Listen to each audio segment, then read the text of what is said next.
गुरवे नमः।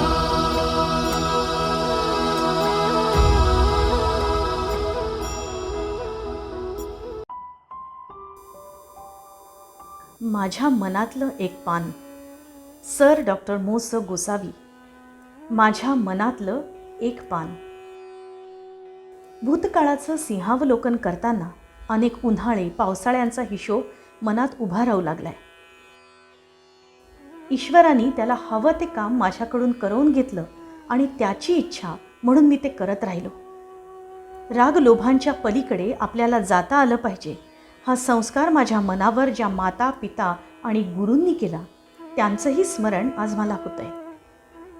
ज्ञानाची अखंड कास धरली पाहिजे हा वडिलांनी दिलेला कानमंत्र मी आजपर्यंत फक्त जपत नव्हे तर आचरणात आणत राहिलो.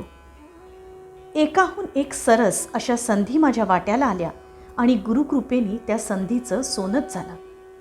प्रत्येक वळणावर ठामपणे उभं राहण्याची गरज होती ती देखील माझ्याकडून काही अंशी पूर्ण झाल्याचं समाधान आज माझ्या मनात आहे.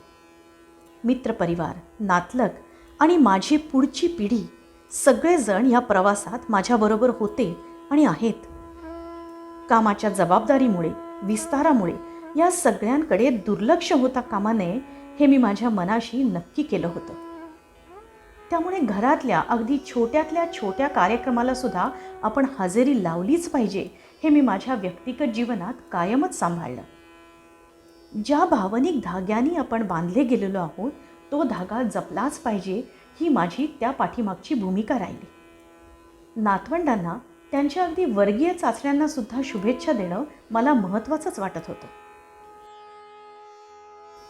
प्रेरणेचे क्षण हे अशा छोट्याशा गोष्टीतच लपलेले असतात ही माझी त्या पाठीमागची जाणीव आहे. या माझ्या स्वभावामुळेच प्रत्येक व्यक्तीशी माझं जवळचं, जिव्हाळ्याचं आणि आस्थेचं नातं वृद्धिंगतच होत राहिलं. ऊन पावसाचा मेळ घालताना कटुप्रसंग देखील निर्माण झालेत. ते आज मला नाकारून चालणार नाहीत. त्या कटुप्रसंगातही ही सगळी माणसं मला समजून घेत वागत राहिली. शिस्त, पारदर्शीपणा आणि नैतिकता या 3 मूल्यांपासून स्वतःला ढळू न देण्याचं व्रत मी आजवरच्या आयुष्यात नेकीनी आणि नेटानी अंगीकारलं. त्यामुळे देखील काही लोक दुखावले गेल्याचं मी नाकारत नाही. पण मूल्यांपासून ढळू नकोस हा जो माझ्या सद्गुरूंनी दिलेला मंत्र होता तोच मी माझ्या आयुष्याचा पतस्तंभ मानला. अध्यात्मशक्तीने माझी वृत्ती निवृत्तीपर्यंत वाढवत नेली आणि परमानंदाची निर्मिती माझ्या समग्र आयुष्यात घडत राहिली. त्यामुळे हे तो ईश्वराचे देणे असंच माझं मत आहे. परंपरा म्हणजे एका पाठोपाठ एक असणारी पिढी नव्हे तर परंपरा म्हणजे विचारांची वंशवेल वाढवत नेणं होय. ज्या संत एकनाथांच्या वंशात मी जन्माला आलो त्या वंशाचं मी काही देणं लागतो याची जाणीव मला माझ्या मातापित्यांनी करवून दिली होती. तीच माझ्या संपर्कात येणाऱ्या प्रत्येकाला मी करवून देत राहिलो. त्यामुळे विचारवंशाची वृद्धी झाल्याचा आनंद मला आहे. जगण्याच्या या संपूर्ण वाटचालीत सुखाचे क्षण आलेत तसेच दुःखाचेही आलेत. किंबहुना तसं ते येणं हीच नियती आहे. हे विचार बाळकडू म्हणून मला मिळाले. त्याचा उपयोग मला आजवरच्या प्रत्येक क्षणात झालाय. निराशेने कधी माझ्याभोवती फेर धरला नाही किंवा अनारोग्याने माझा कधी पाठलाग केला नाही याचं एकमेव कारण मला मिळालेल्या या बाळकडूलाच द्यावं लागेल. फलटणसारख्या गावात जन्माला आल्यावर माझ्या आईवडिलांकडे मला देण्यासारखं काहीही नव्हतं. होता तो फक्त विचार. त्या विचाराच्या जोरावरच निबोधीपणापर्यंतचं मार्गक्रमण करणं मला शक्य असल्याचं माझ्या मनाने उत्तर दिलं. मन बळकट असल्याशिवाय कर्तृत्वाचा ठसा उमटवता येत नाही हे माझ्या आयुष्यात आलेल्या अनेक आध्यात्मिक गुरूंनी मला शिकवलं. गुरु दत्तात्रेयांच्या 24 गुरूंचा आदर्श आपणही डोळ्यासमोर ठेवून चाललं पाहिजे ही शिकवण मला ग्रंथांनी दिली. वेद, उपनिषद, पुराण आदींच्या श्रवण आणि वाचनातून नको असलेलं काढून टाकण्याचा स्थायी भाव माझ्यात वाढतच गेला. त्याचा परिणाम इतका अवर्णनीय झाला की वयाच्या एका टप्प्यानंतर जे जे उत्तम उदात्त उन्नत तेच फक्त माझ्या वाट्याला आलं ही सद्गुरू कृपा नव्हे तर काय. या संपूर्ण जीवनक्रमाने मला चिंतन प्रवृत्त केलं. या चिंतनाचा परिणाम इतका दूरगामी झाला की जे चांगलं व्हावं असं मला वाटतं तेच होत राहिलं. ज्या शिक्षण क्षेत्रात मी आलो आणि रमलो त्या क्षेत्रांनीही मला घडवलं. थोर शिक्षण सेवक नामदार गोपाळकृष्ण गोखले यांच्या नावाने असलेल्या संस्थेत मी शिक्षण सेवा करू शकलो. त्याला कारणीभूत ठरले ते गुरुवर्य टी. कुलकर्णी. माझ्यासारख्या नवतरुणावर विश्वास ठेवून त्यांनी शिक्षण क्षेत्रात येण्याविषयी मला आमंत्रित केलं. तत्पूर्वी मला प्रशासकीय सेवेतील मोठ्या पदावरील नोकरी चालून आली होती.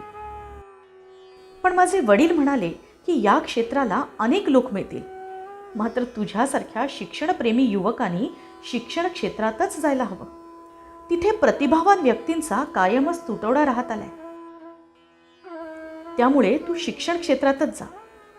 त्यांचं हे म्हणणं ब्रह्मवाक्य मानून मी शिक्षण क्षेत्रात प्रवेश केला. त्यानंतर जी सेवा माझ्याकडून घडत गेली ती केवळ प्राचार्य कुलकर्णी यांच्यानंतर प्रत्येक व्यक्तीने दाखवलेल्या विश्वासामुळेच. हा विश्वास काळाच्या ओघाने इतका वाढत गेला की त्या विश्वासानेच माझ्यात दुर्दम्य आत्मविश्वासाची पेरणी केली. त्या पेरणीला आज फळं आणि फुलं लागली आहेत. फुले वेचिता बहरू कळी आसी आला या आनंदाची अनुभूती आज मी घेऊ शकतो.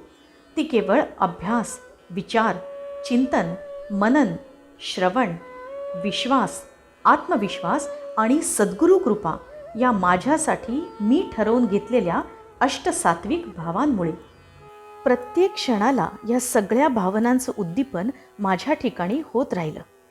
त्यामुळेच ज्या ज्या ठिकाणी मी काम करत राहिलो तिथली वाढ आणि विस्तार शक्य झाला. जसं कामानिमित्ताने माझ्या संपर्कात लोक आले तसंच ज्ञानानिमित्तानेही आले. या सगळ्यांनीच माझं आयुष्य समृद्ध झालं. साहित्य, संगीत, नृत्य, नाट्य, अर्थकारण, राजकारण, समाजकारण, शिक्षण या सर्व क्षेत्राशिवाय इतरही विषयामधले तज्ज्ञ मी जवळून पाहिले. त्यांचा स्नेह मला भरपूर लाभला आणि तीच भरल्या ज्ञानाची ओंजळ मी गोखले एज्युकेशन सोसायटीच्या अंगणात रीती करण्यासाठी सज्ज झालो. या शिक्षण संस्थेतले लोक त्या ओंजळीकडे आदरानं पाहत राहिले. ज्ञानामृताचं प्राशन करण्यास्तव पुढे आले. हे पुढे येणं माझ्यातल्या ज्ञानतृष्णा असलेल्या माणसाला व्याकुळ करीत राहिले. ती माझी व्याकुळता ज्ञानार्जनाची होती. त्यामुळं मी झटत राहिलो ज्ञानासाठी दाही दिशा फिरत. देशाचा, जगाचा प्रवास झाला. अपरंपार अप्रूप वाटावे या काळात झाला. पण तिथेही माझ्या शिक्षण संस्थेच्या उत्कर्षाच्या दृष्टीने मला काय काय करण्यासारखं आहे हेच मी शोधत राहिलो. त्यामुळं जागतिक पातळीवरचा शिक्षण विचार नेमका काय, कसा आहे याचाही अभ्यास माझ्याकडं होत राहिला. हे सर्व करीत असताना समाजाप्रती देखील आपण काही देणं लागतो या भावनेने शिवपार्वती प्रतिष्ठानद्वारा व्याख्याने, प्रवचने, सत्कार यांचं आयोजन मला महत्त्वाचे वाटू लागले. या प्रतिष्ठानच्या वतीने झालेल्या अनुबंधी दाम्पत्याची नुसती यादी जरी करायची ठरवलं तरी अवघ्या महाराष्ट्राला एक नवे संचित उपलब्ध होऊ शकेल. आजच्या शिक्षण पद्धतीचे समाज वर्तवणुकीचं अध्यात्म जीवनाशी हस्तांदोलन होऊन अंतर्गत परिवर्तनाची खरी आवश्यकता आहे. आपली शिक्षण संस्था हे काम कसे करू शकेल? राजकारण, समाजकारण, अर्थकारण ही त्रिसूत्री जोपर्यंत अशा अंतर्गत बदलाकडे धाव घेत नाही तोपर्यंत ज्ञानाचा उत्सव साजरा होणं अशक्य आहे. मला मूलतः रस राहिला तो या ज्ञानाच्या उत्सवातच. चिंतनाची प्रक्रिया ही मोठी मजेशीर बाब असते. त्या प्रक्रियेत तुम्ही एकदा स्वतःला झोकून दिलं की मग एक सूक्ष्म विचाराला फुटणारे अनेकविध धुमारे त्या व्यक्तीला आकाश स्वरूप बनवित असतात. आपल्याला जर चांगलं आणि मोठं काम करायचं असेल तर अध्यात्माशिवाय आपल्या अभ्यासाच्या क्षेत्रात अशी सिद्धी प्राप्त करता आली पाहिजे. सिद्धी म्हणजे हवेत मूठ फिरवून वस्तू काढण्याची जादू करणे नव्हे. सिद्धीचा अर्थ हा मन, बुद्धी या दोन घटकांशी संबंधित आहे. माझ्या विद्यार्थ्यांना, सहयोग्यांना, नातलगांना अशी सिद्धी प्राप्त व्हावी यासाठी मी झटत राहिलो. त्याला काही प्रमाणात यश आले. हाच माझ्या जीवनातील आनंद योग आहे. शिक्षण हे केवळ उपजीविकेचं साधन नव्हे तर व्यक्तिमत्व विकास साध्य करण्याचा आणि आयुष्य घडवण्याचा मुख्य आधार आहे, असं सर नेहमी सांगत. आंतरिक स्फूर्तीमुळे गोसावी सर अविरत शिक्षणाच्या नव्या वाटा शोधत राहिले, घडवत राहिले. काळाच्या नेहमी पुढे जाऊन त्यांनी शिक्षणास जीवनाभिमुख केलं. समर्पणशीलता आणि विधायक वृत्ती हे नामदार गोपालकृष्ण गोखले यांचे गुण सर डॉक्टर मो. स. गोसावी यांच्यामध्ये एकवटलेले दिसतात. सार्वजनिक जीवनाला नीतिमत्तेचे धडे देऊन पुढे निघालेली ही संस्था आपली भरीव स्वरूपाची शैक्षणिक कामगिरी वंदनीय सर डॉक्टर मो. स. गोसावी यांच्यामुळेच करू शकली. त्यामुळेच संपूर्ण महाराष्ट्रात संस्थात्मक कार्याचा वस्तुपाठ गोखले एज्युकेशन सोसायटी घालू शकली. सरांचं कार्य चिरस्थायी स्वरूपाचं आहे. Sir doctor M. S. Gosavi हे केवळ शिक्षक आणि प्रशासक नव्हते.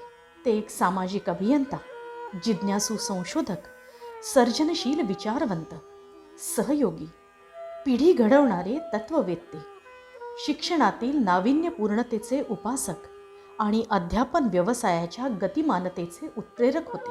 गोसावी सरांच्या प्रेरणादायी प्रवासाचा प्रभाव हा केवळ गोखले एज्युकेशन सोसायटीपुरता मर्यादित नाही, तर माजी विद्यार्थी, पालक, नाशिक शहर, अनेक विद्यापीठं असा सर्वदूर आहे. 9 जुलै 2023 रोजी हा ज्ञानस्रोत खंडित झाला. शिक्षणाच्या अवकाशातून प्रदीप्त ज्ञानतारा लोप पावला.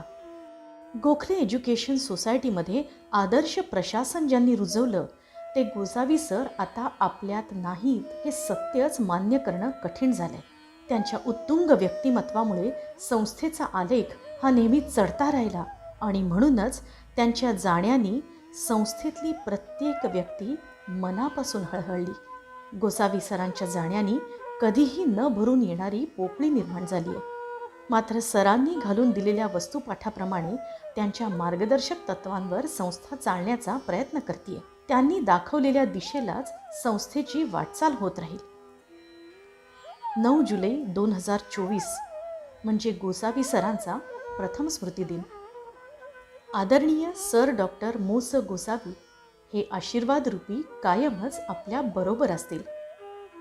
त्यांच्या गगनवेधी कर्तृत्वास विनम्र अभिवादन.